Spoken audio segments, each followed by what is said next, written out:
Este é o áudio 5 da série Oportunidade no Caos, denominado de O Princípio da Empatia.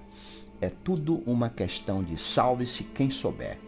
Nesta era da informação ou desinformação, esta é a regra obrigatória para quem pretende ter sucesso em qualquer atividade, seja como empregado, patrão ou empreendedor.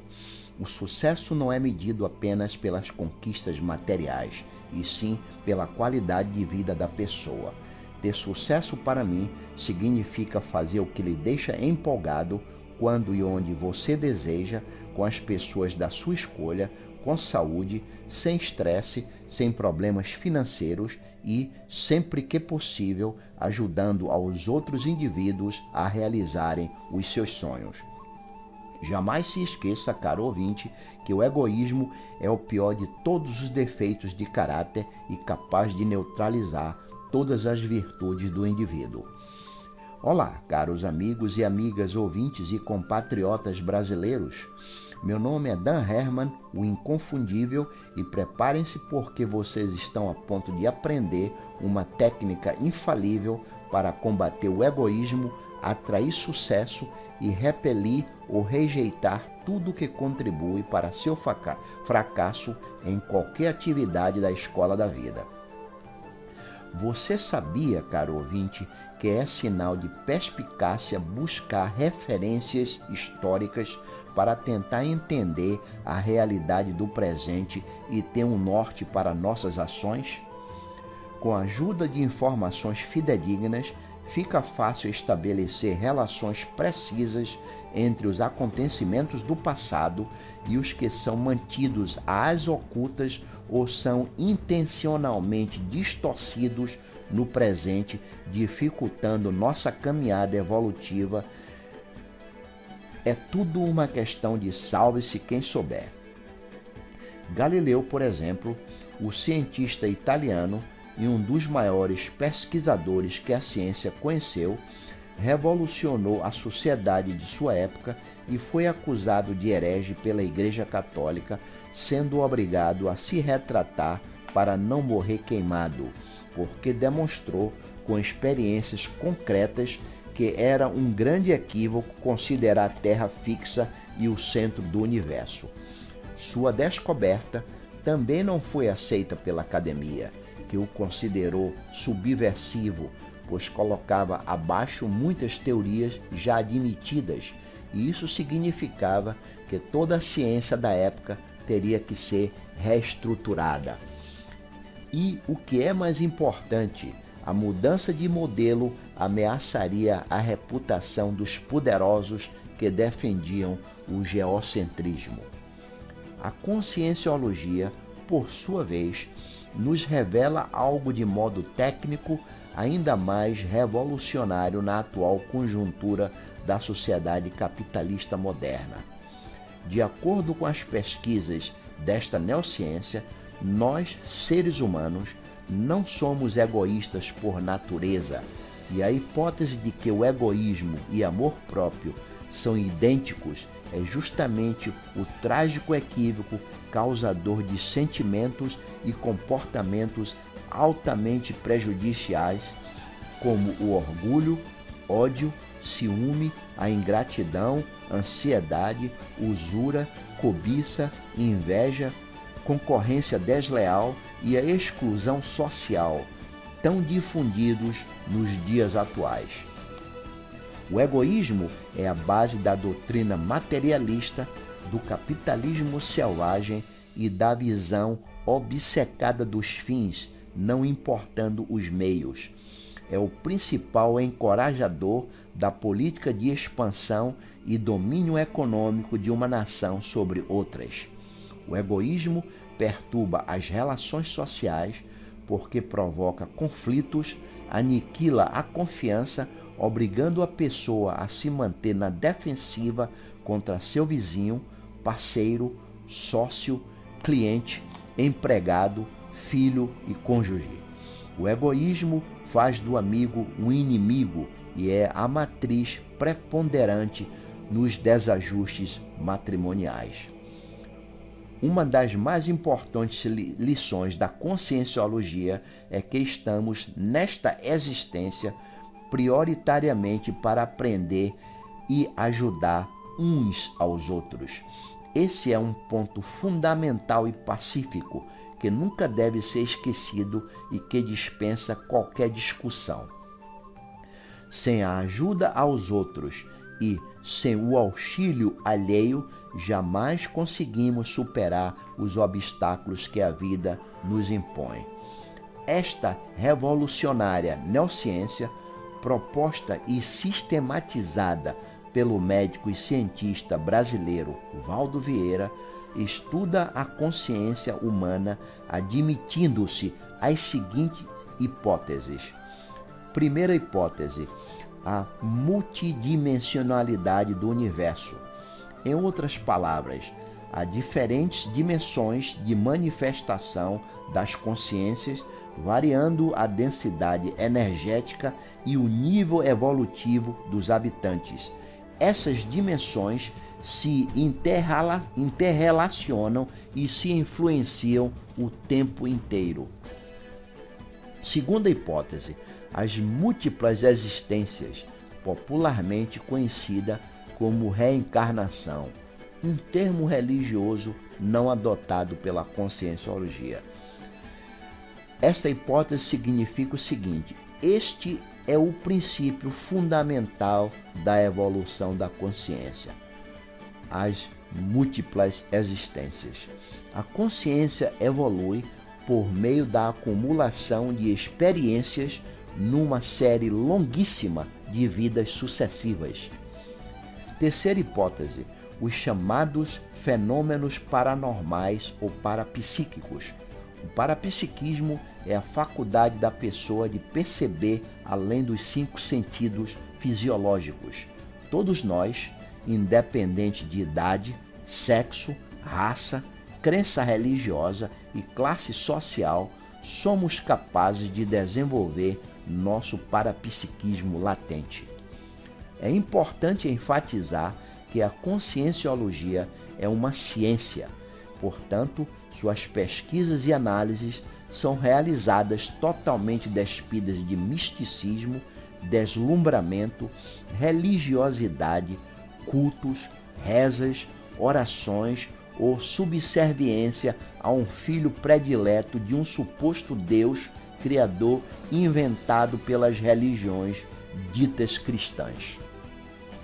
A conscienciologia não coloca ênfase na pós-morte, não torna os seus estudantes e pesquisadores menos interessados nas coisas do mundo, como a acumulação de riqueza, a busca pelo próprio bem-estar e o crescimento da produtividade, quando feitos de modo cosmoético. Jamais se perde no pensamento especulativo e abstrato. Por outro lado, caro ouvinte, a conscienciologia nos desperta da letargia de pequenas vaidades, ódios, temores, orgulhos e egoísmos.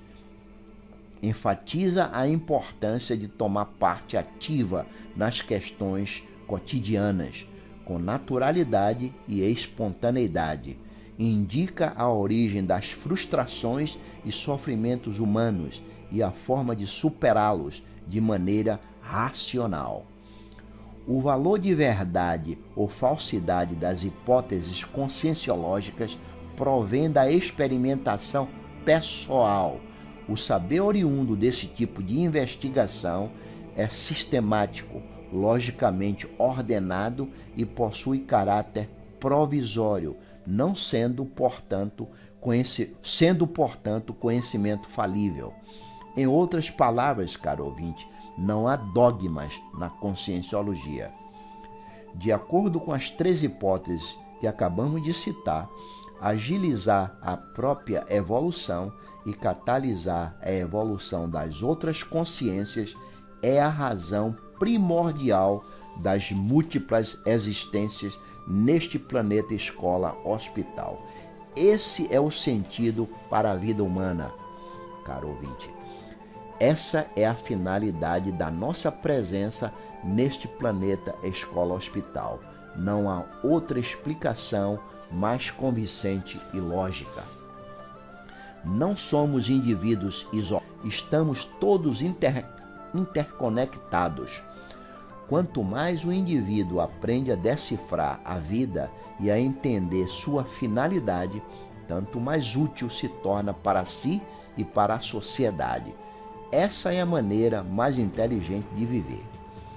Analogamente ao que aconteceu com Galileu 500 anos atrás, os adversários das 3 hipóteses acima são de 2 tipos. O primeiro tipo são os ignorantes e o segundo tipo são os movidos pelo orgulho, o egoísmo e a presunção. Estes últimos são os interessados em manter o status quo. Vejamos agora, caro ouvinte, como a empatia depende de nossa capacidade de percepção e de autocrítica, e porque ela é um modo de agir mais eficiente para ajudar uns aos outros, enquanto agilizamos nossa própria evolução. Primeiramente, temos que entender qual é o significado da palavra empatia. Vejamos 4 definições esclarecedoras desta magna virtude. Primeira definição é a capacidade de identificar-se totalmente com o outro. A segunda definição, a empatia é saber compreender as outras pessoas, procurando sentir o que elas sentem. A terceira definição é a habilidade que tem uma pessoa para entender o sentimento e a perspectiva das outras pessoas, garantindo assim que suas ações sejam sempre orientadas no sentido de ajudar, de assistir, de esclarecer, de solucionar os problemas e de catalisar a evolução dos outros indivíduos. Quarta e última definição é a empatia é o sentimento que nos ajuda a entender e tratar nossos semelhantes como gostaríamos de ser tratados. Ao ouvir estas 4 definições, você concorda, caro ouvinte, que a empatia é uma habilidade essencial, isto é, não pode deixar de existir para um bom relacionamento, para uma boa comunicação e uma eficiente liderança? E o que é mais importante para tornar as pessoas menos arrogantes e egoístas? Entender como o outro pensa, sente e age é virtude preciosa, ou seja, é um traço-força a ser desenvolvido por toda pessoa que deseja ardentemente ser bem-sucedida neste planeta escola-hospital e representa grande avanço no processo de auto e heteroconhecimento, isto é, o conhecimento do outro. Agir de acordo com o princípio da empatia em nosso relacionamento significa colocar-se sempre no lugar da outra pessoa, de modo a sentir o que sentiria caso estivesse na posição ou situação dela, sem distinção de raça, classe social, aparência física, religião ou qualquer outro tipo de discriminação.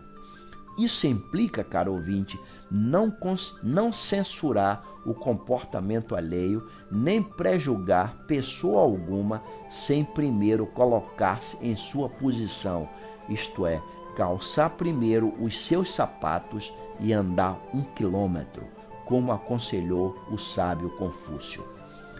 A habilidade de perceber o que está acontecendo como um todo, de sentir empatia por diferentes pontos de vista, é fundamental para empreendedores sociais, mediadores, estadistas, diplomatas, emissários, gerentes, administradores, palestrantes, professores, instrutores e outros que buscam tornar o mundo mais afável e solidário para as gerações futuras.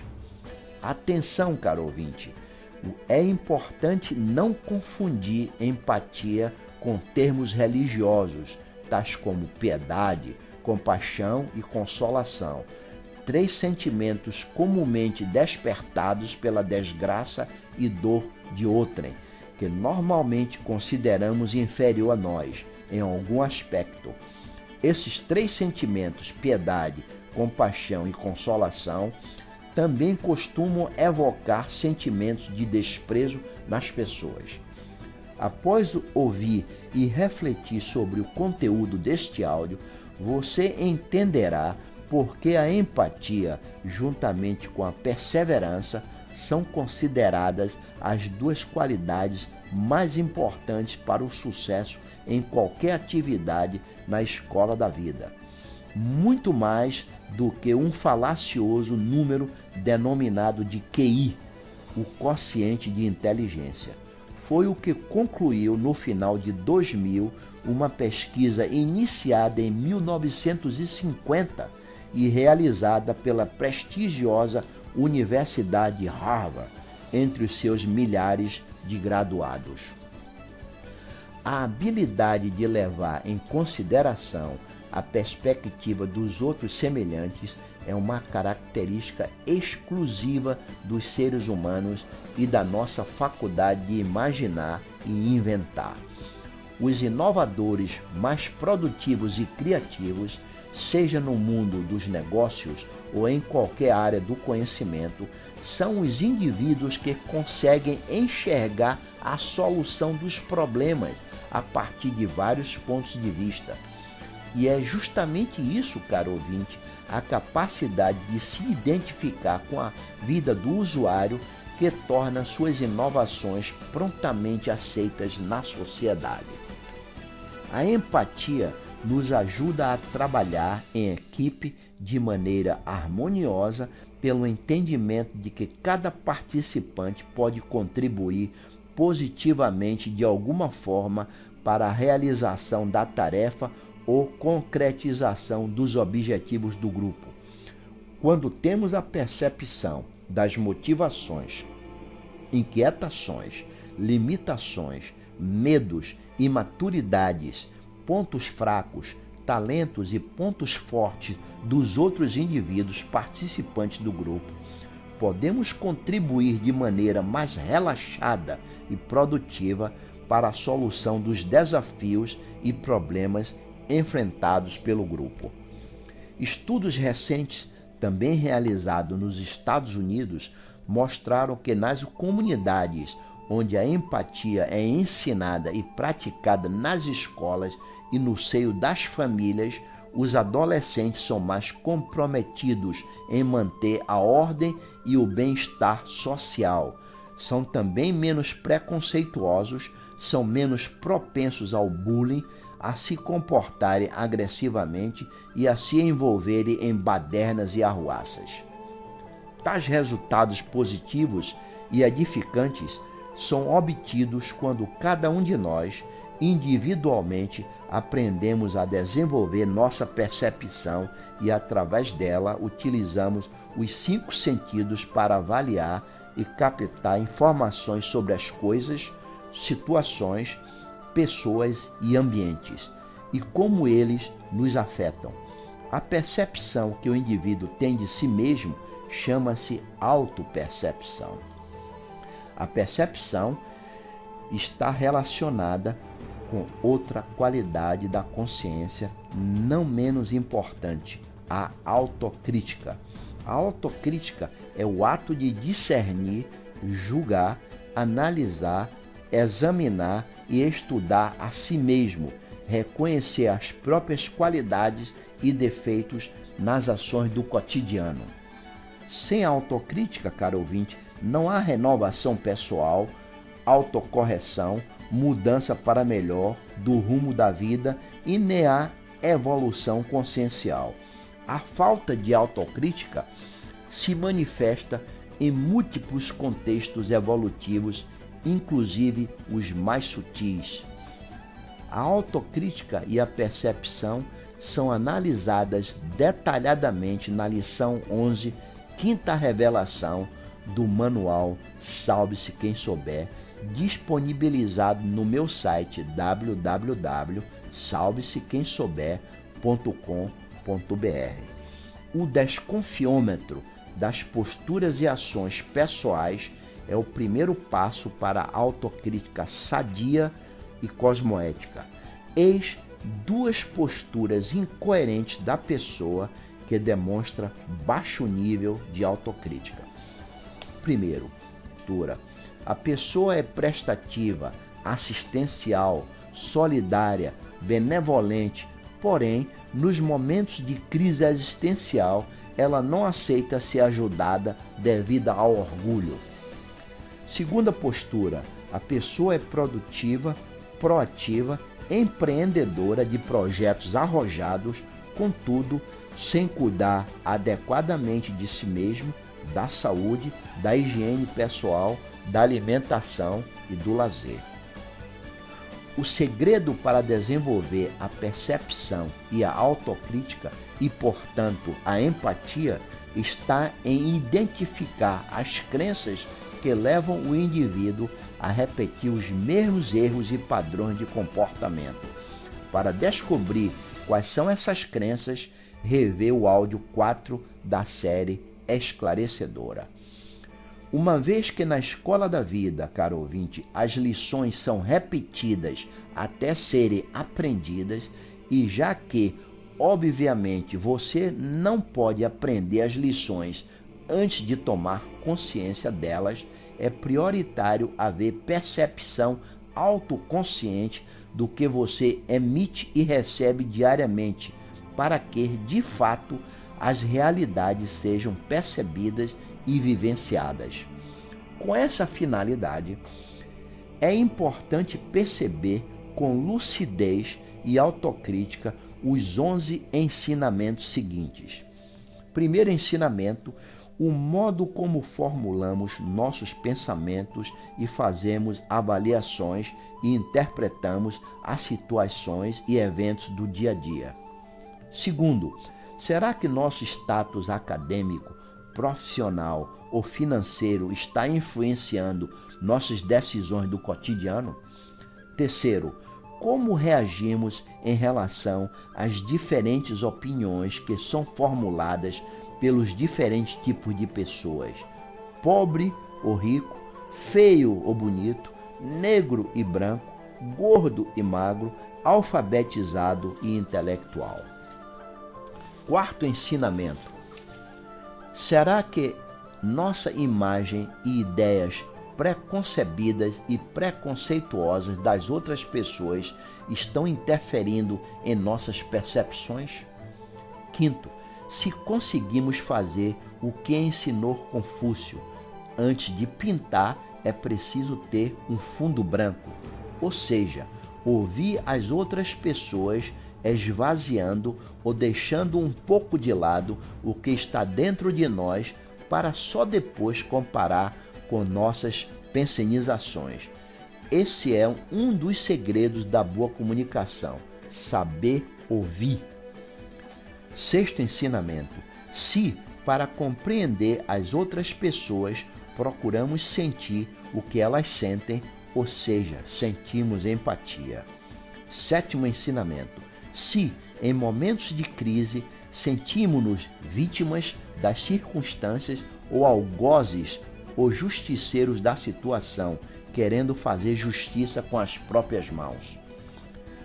Oitavo ensinamento: se aceitamos sem dificuldade ideias diversas da nossa, se somos capazes de levar em consideração a perspectiva das outras pessoas, ou preferimos que nosso ponto de vista prevaleça na maioria das vezes.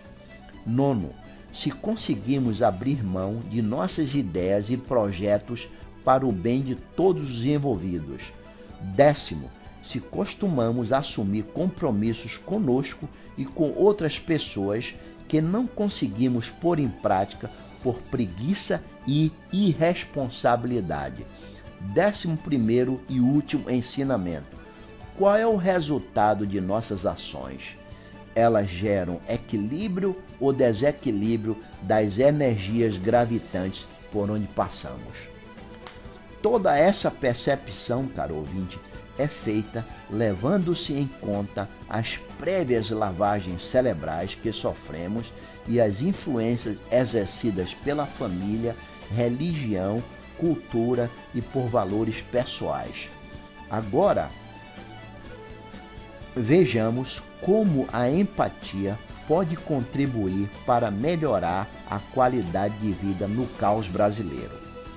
A empatia é essencial para que haja democracia, pois ela incentiva o reconhecimento de que cada indivíduo, cumpridor das leis estabelecidas pela Constituição, tem direitos civis e políticos invioláveis.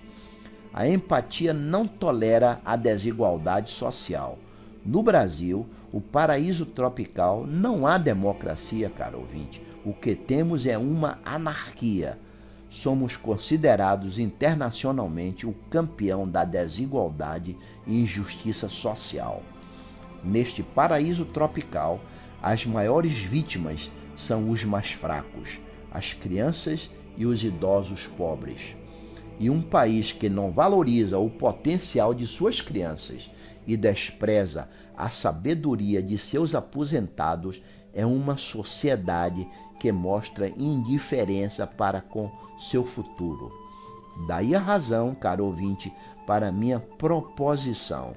O paraíso tropical, com o rápido crescimento da população de crianças indigentes e abandonadas e de idosos relegados à própria sorte, caminha a passos largos para se tornar o inferno latino-americano, ou seja, um lugar horrível para se viver.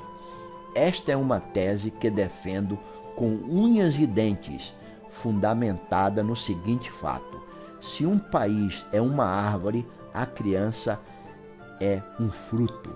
Na história da humanidade, não existe uma única sociedade que conseguiu progredir social e economicamente sem investir na educação dos cidadãos, o que significa investir de modo prioritário na educação e bem-estar de suas crianças. Eis aí uma importante razão, caro ouvinte, pela qual a empatia deve ser urgentemente ensinada e praticada nas escolas e pelos empreendedores sociais do nosso país, que devem sempre persuadir e inspirar seus colaboradores, servir como seu modelo e mentor para ajudá-los a transformar o país que temos no Brasil que queremos. De acordo com o que acabamos de ouvir, o princípio da empatia é uma capacidade ou habilidade de uma pessoa que está associada à teoria do Pensene, ou seja, os três componentes indissociáveis que é a base de manifestação de todas as consciências: o pensamento, pen, a emoção ou sentimento, sen, e a energia liberada. Daí a sigla Pensene. E sendo a empatia um sentimento que emite energias sadias, ela cria ondas vibratórias positivas na atmosfera que envolve o indivíduo. Portanto, a empatia está também vinculada à lei de atração e repulsão, ou rejeição. Analisaremos esta importante lei cósmica no próximo e último áudio desta série, o de número 6. Se o que você acabou de ouvir, caro ouvinte, faz sentido e tem utilidade prática, propague-o imediatamente a pelo menos 5 pessoas do seu relacionamento. Grato pela sua valiosa atenção.